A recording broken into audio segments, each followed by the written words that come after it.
Greetings and welcome to the very first episode of A-Comm, the antisocial commentary by Pod Bangin.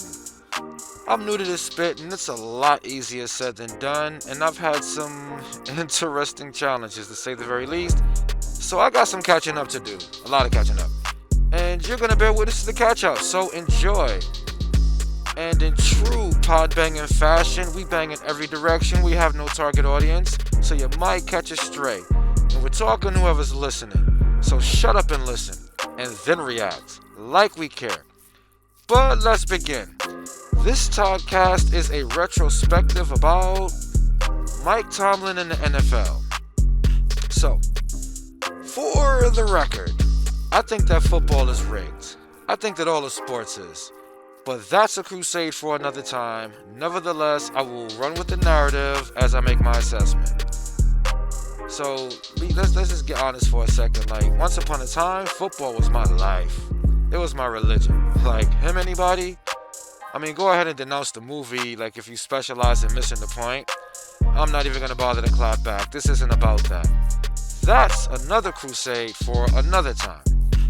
But I used to play football in high school and college, and my high school coach is one of the greatest men I ever met. He has dad status with me. I love him and I miss him. All of my coaches in high school, really, man. All of them were some really good dudes. I love you all, man. College, not so much. And to show you how smart I thought I was, my high school best friend Shahid and myself, we had many options in terms of where to go to school, like including Ivy League, but we wanted to go to an HBCU, and we made our final decision based on this one football team sitting out the last game in order to put the head coach in check because he was a brutal, evil bastard. But for the sake of argument, let's just say opinions vary on that guy. Let me say he's a piece of spit and a loser. And fact the boule while I'm at it. Either you know or you don't know. I'm not even explaining that one to you. You just gotta, whatever. Figure that out. Or don't. Whatever. But anyway, so me and my boy, we decided to attend that school because, on top of the other needs that it served, we wanted to be like those players and help continue, making them, or help to contribute to make them into a winning team. As opposed to we should have stayed away from them because their leadership is fact. And while you might be tempted to call me young, idealistic, naive, just call me stupid. Call Shahid stupid too. The stupidest intelligent people that ever lived. But we lived, and we learned. Love you, homie. And so anyway, man, like, what I experienced, and even more importantly, what I saw others experience, not just in college, but all the way up to the CFL and NFL, quite frankly, it disgusted me so much and honestly hurt. Like, it hurt me so much that I stopped watching sports for a good 20 years. Like, the only thing that brought me back was when I went back to bartending, like, many years later, so that I could pretend to know what I was talking about with custos. Like, that's about all it was for me in the beginning. But, with that being said, I got sucked back into football. But she's no longer my true love. Like, she's more like my side Baywatch, if you catch my drift. But I do love her. I really, truly do. I don't even have a team, man. I love the sport. I miss it.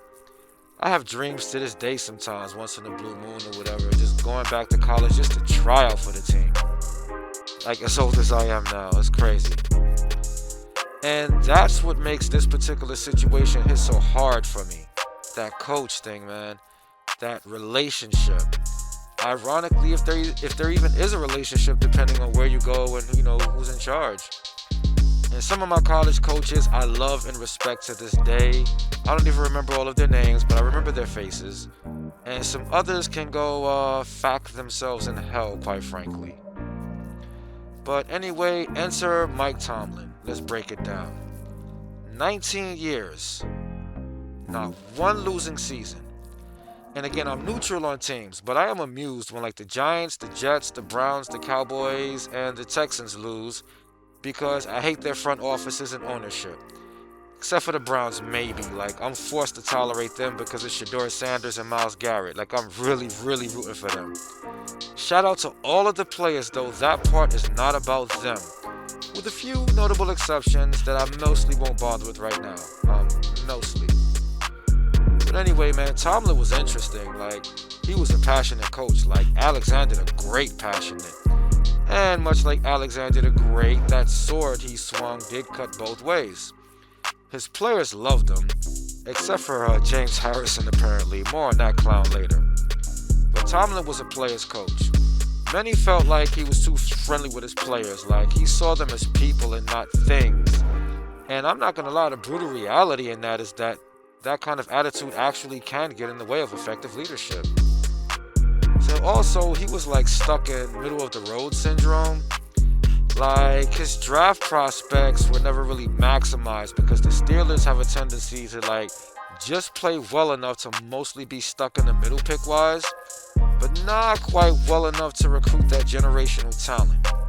And the generational talent that they did get, well, overall, they were always a good team in spite of themselves. So, I mean, it is what it is. And I can't front, man. Like, he did let his players get away with a lot of bullspit. But hey, they made the playoffs like almost every year. And in spite of, any strategic or organizational flaws, he at least got them a seat at the table. I mean, I'm just saying. I mean, like the Steelers, like, they sneak in, but they get in. Like, whether it's with an aged Ben Roethlisberger, a washed up Russell Wilson, or a declining Aaron Rodgers, etc., etc. Oh, and how about them Cowboys? Speaking of playoff entries and wins and all of that. But you clowns are still jonesing for Jerry like good little peasants. Wow, wow. Like, y'all definitely gonna have to deal with me on that one, because I'm in the DFW area where I reside right now. You know what I'm saying? Lord have mercy. Oh my goodness. Anyway, Tomlin. He's a player's coach. All-time defensive back Ryan Clark said how he has sickle cell, which normally really fucks him up at high altitudes like Denver, for example. And there was this instant where he could have died on the field, man.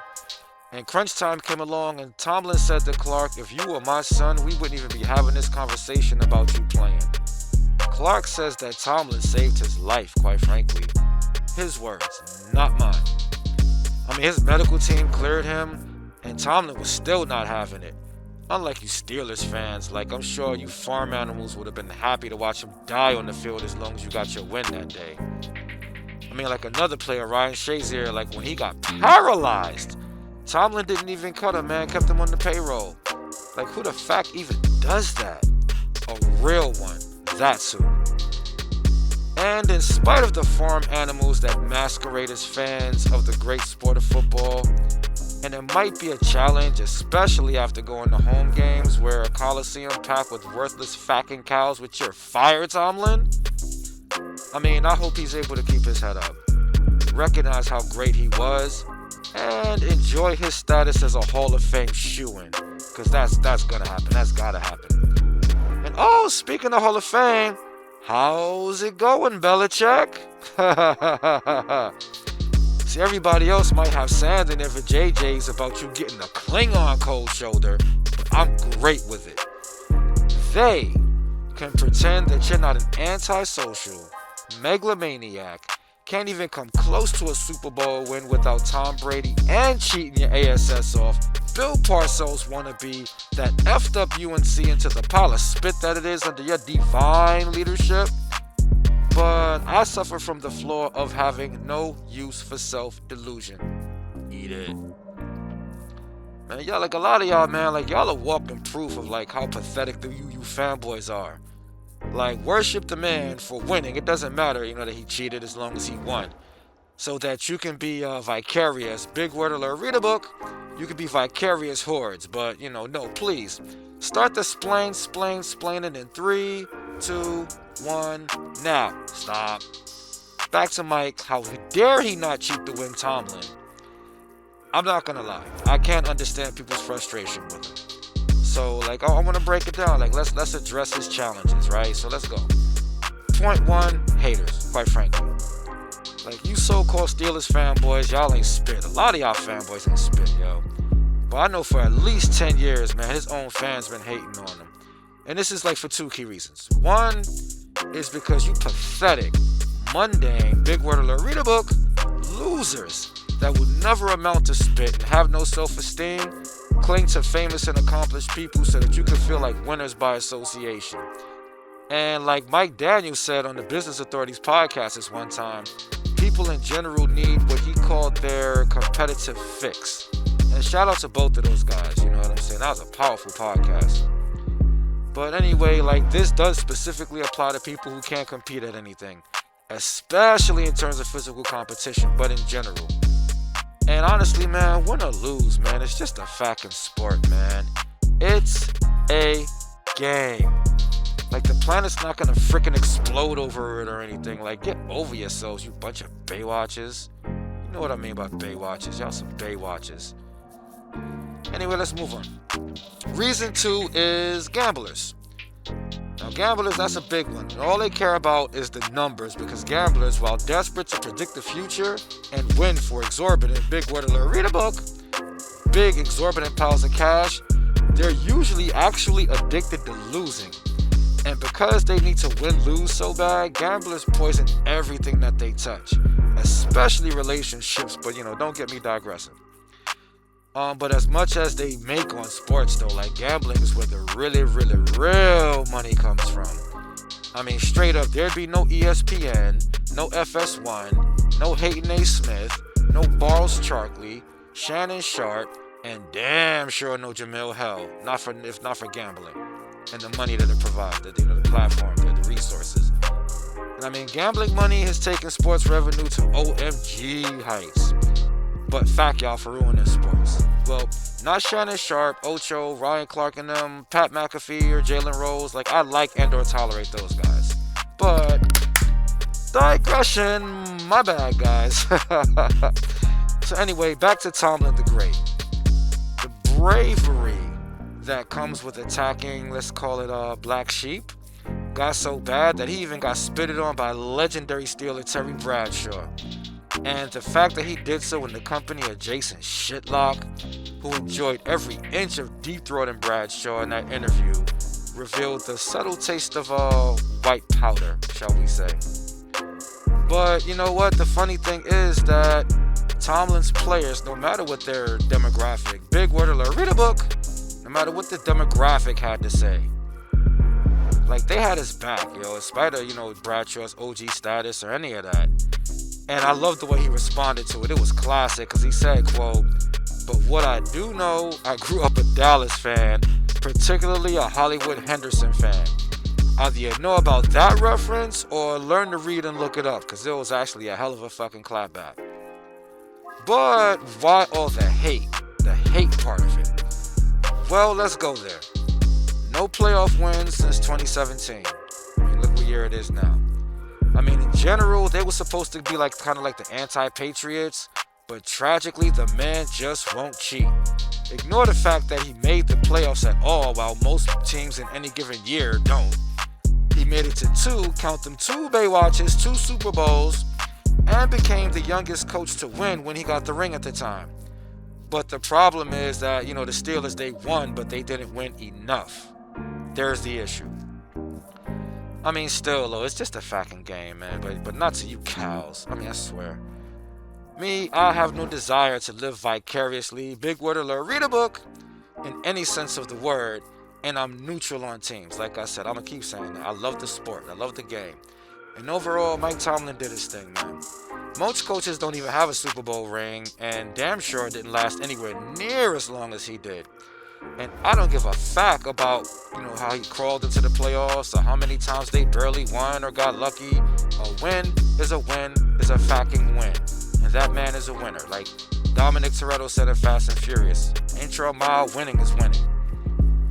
And another group of cows, quite frankly, that I have a rib to pick with.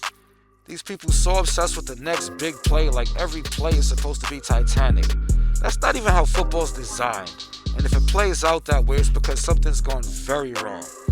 Like, y'all gotta pick peep game. There's literally 22 different things happening on every single play of the game that you brain-dead zombies can't even keep up with. And so you need a bunch of commentators and television personalities to fill in the blanks for you. Oh yeah, I'm going in like cream pie porn. Bars! I mean, straight up. Y'all stay ruining, the game that you claim to love so much. You don't love anything but the illusion of feeling like a winner. even if you have to attach yourself to somebody else's success. And you just can't attach yourself to Tomlin because he's not quite successful enough to give you like your beer-laced, junk food consumed, pill popping high, like with a strong enough of a dopamine hit that you guys need. If you even know what dopamine is, you dopes. Jeez. And just like former NFL great Channing Crowder also said, he's from Pivot Podcast with Ryan Clark. I mean, well, he said it in the way I like it. He said, the man set a standard of making it to the playoffs every year, and then let's see what happens. Y'all are not satisfied with that? Y'all are tired of going to the playoffs every year? That's not good enough? I'm like, yeah, okay. I hope you're happy, Pittsburgh. You know, all those fire Tomlin chants and all of that. Like, and y'all think that Mike McCarthy taking over is going to get you a ring to live vicariously through? That's a very unfunny joke. I mean, he is the guy that beat them in the Super Bowl. Okay, fine with that. But y'all are still officially sad. Sad. Like, but I'm not gonna lie, this one should be interesting, and to be brutally honest, I wish McCarthy nothing but the best of success, especially after being one of Jerry's kids for several years. Welcome to your manhood back, homie. Tangent. Okay, so back to this James Harrison guy I mentioned earlier. He had some very well timed words of hate regarding Tomlin, man. Like, you've ever heard of the Mad Hatter? Harrison is the Mad Bitter. Why? 1. J.J. Watt took his spot, quite frankly, and he's been a dilbert about it ever since. 2.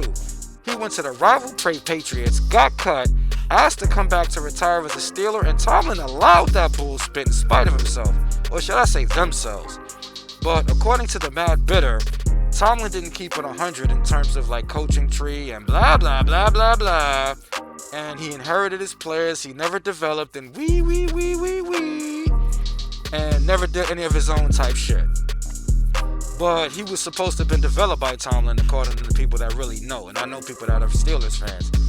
And like, he would say Dick LeBeau did it though. But facts, if Tomlin didn't move you from special teams, you would not be spit, Harrison.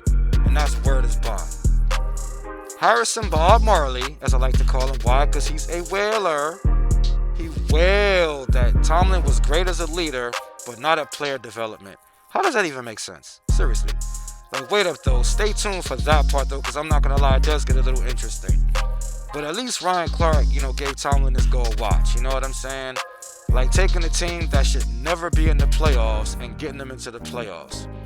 The crowd, the mob, like y'all are really sucktastic sometimes. Y'all are sucktastic a lot of times. And I mean, it's not like Tomlin was the one who got to pick the players. He had a lot less power than people assume. He was the head coach. Y'all assume too much about head coaches. A head coach is not the GM. It's not the president. It's not the owner. For example, he wanted Malik Willis, who actually just made it to the Dolphins since they cut 2 out, which that's going to be an interesting development. But anyway, they ended up with Kenny Pickett, ... I mean, neither one of those guys have done much in the NFL yet, but what if Malik got with Tomlin, like, who knows, And so, yeah, you guys got rid of your head coach, but not your GM, but not your president, and certainly not your owner. Well, like my boy who's really hard about the Steelers, he confirmed that people wanted to go to the Steelers just to play for Tomlin. Even Aaron Rodgers was on his best behavior. I personally noticed that, like straight up. And he said that Harrison sounds, and I quote, country and mad. Oh yeah, I think Dr. Rigney co-signs that statement. But then there's also this infidelity/pregnancy rumors that he had that they use on all of us who are black and male. It has nothing to do with whatever the topic is at hand, even if it was true. But he's a black sheep, so it's true because it has to be. And my bro from Pittsburgh also said in Pitt they got some cuties but not many, so that bullspit's not very likely. Like he claims that they don't got it like that to break your discipline, to that extreme. Anyway, let's go to point 2 on this, which is unstable success. I mean, at first he was doing his thing. I mean, they maintain their status as a monster defense. And they got their offense together as well. And he got that ring. They had the firepower, especially when that offense got it together. Like, traditionally, the Steelers like a defensive team. But by the time he had Big Ben, who's Ben Roethlisberger, Antonio Brown, and Le'Veon Bell, they became what was known as the Killer Bees. There was a few other receivers in there too, and they all, contributed, to that success. And they were flying high, but with those heights, with heights comes turbulence. And so his coach, his legendary defensive coach, Dick LeBeau, retired, and that was a blow. And when he lost LeBeau, in came Keith Butler, and Butler couldn't hold it down. Their defense fell off, man, and I mean big time. Like, Ryan Clark, suit back up, please. I don't care how old you are. Shit, has anybody even seen Rod Woodson? Oh, yeah, actually, he's on TV. I remember he was on that show where they temporarily replaced Pat McAfee while he was on vacay. But, fact that I love seeing that guy. I love seeing him talk. I mean, you want to talk about one of the best of the best of the best right there, man. Shout out to Rod Woodson. And he spent most of his career in Pittsburgh. Tangent. And I'm going to say this. I don't care who the coach is. It could be Coach Jesus, man. In a team, every individual player has to execute. I don't even care if Edelman and them saw through their defensive strategy and he stays bragging about it all the time. But the bottom line is the defenders still have to do their job and execute. Even though I can't front, linebackers on the slot receivers, I might get a receiver rocked every now and then, make them a little less productive. But that's a very dangerous game right there. They're going to get beat statistically, And I personally, I'd probably have like safeties or nickels, on that. Maybe an occasional linebacker if they're fast and agile enough, but that's just me. And I will be the first to tell you all that I am no Jason Shitlock. But anyway, the unraveling was definitely underway. And as ruthless as coach hiring and firing has become over the years, he really stuck with Keith Butler all those years. Butler's first year, though, was bananas. But, after that, no, not really. Try though they might, but they just can't polish him up like that. I don't know if that was loyalty or politics. Somebody needs to check that GM as far as I'm concerned. But Butler was finally let go in like 2021, I think. Well, no, he was retired. No, he retired, my bad. And now that I think about it, Mike Tomlin's a defensive mind himself, so a lot of this doesn't make any sense. Like, he couldn't have been making all those decisions on his own. Like, it don't make no sense. Like, I smell something Jerry Jonesy in there. Tomlin was a loyal dude, I give him that, but a lot of that spit reeked of general management, if not the almighty Rooney, which for you guys, that's Massa. The owner. Whatever. So, offensively, he put on this guy, Randy Fitchner, and that was definitely a political move. Shout out to Big Ben. And then after that, he hired Mike Canada, who did not live up to his rep, like for spit. Like, he had the rep, but ooh-wee, did he drop the ball. Literally. Turned out to be the Johnny Manziel of coaching. Like, for you non-football cows, just know that is not a good thing. Canada got fired mid-season. And once Big Ben retired, like a year after recovering from an elbow injury, I can't front, that's badass. But after that happened, the offense was stuck with Mason Rudolph. Tangent! I will never forget when he got the 40-ounce ass whoop with his own helmet by Myles Garrett in what has been called one of the most notorious moments in NFL history. And meanwhile, what Rudolph said to Garrett has been conveniently scrubbed from the Marvel Universe timeline, for the record, or I guess not for the record. Man, I loved every second of that spit and the replays that happened all week. Get mad. Please get mad like I care. And Myles Garrett, while he got deaded for the rest of the season for that, he has since moved on to commit more sacks than anybody in human history. And Mason Rudolph is tragically stuck being Mason Rudolph, so whatever, And then Kenny Pickett. Kenny Pickett was a monster in college, and he did a whole lot of nothing in the NFL. A lot of people blame the system on that and not Pickett, but I haven't really seen him do anything no matter where he lands, quite frankly. And say something. I dare anybody to say something so that I can literally show his greatest lowlights. I'm not even hating though. He has to compete at the absolutely highest level, and that can't be easy. So, respect pick. You know what I'm saying? Mason Rudolph. Whatever though. They also had Trubisky, who was also a very hyped individual, but in my opinion, he's always been overrated. Like, he's good enough to play in the NFL, like he is, but that's it. And then Tomlin got Justin Fields and Russell Wilson for a season and had them compete for the top spot. Now Wilson got the spot, then he got hurt. Justin Fields stepped in. He really did his thing. Like, he really did do his thing before when Russell got better, they gave it back to Russell though. And then, Wilson started out smoking hot, but then he ended up fizzing. Like, went like five, he won 6 in a row, then lost 5 in a row. But it was like typical Steelers fashion. Like, wow. Oh my goodness. And I don't know, maybe they should have put Fields back in, or maybe the Steelers should have kept Fields. I don't know, to be honest, but both of them got dropped for Aaron Rodgers, which is a move that I can't knock. But Aaron is getting old, man. I mean, nature's taking its place on that one, But at least he bounced back from that horrible season he had with the Jets. And like I stay saying, everybody falls off working for the Jets. As long as I've been alive, man. Like, with the exception of maybe Alton. And speaking of Justin Fields, ... Guess who he was playing with last year? And I mean, so then they also picked up DK Metcalf, who's a monster. They got him for the offense. And they got Jalen Ramsey for the defense. Shout out to Jalen. I was a corner, so I'm all about that. All great moves, and they started out red hot, but then they started struggling in typical Steelers fashion. And then they made the playoffs. I mean, they crawled in barely and then got blown the fuck out by Houston. Oh my goodness.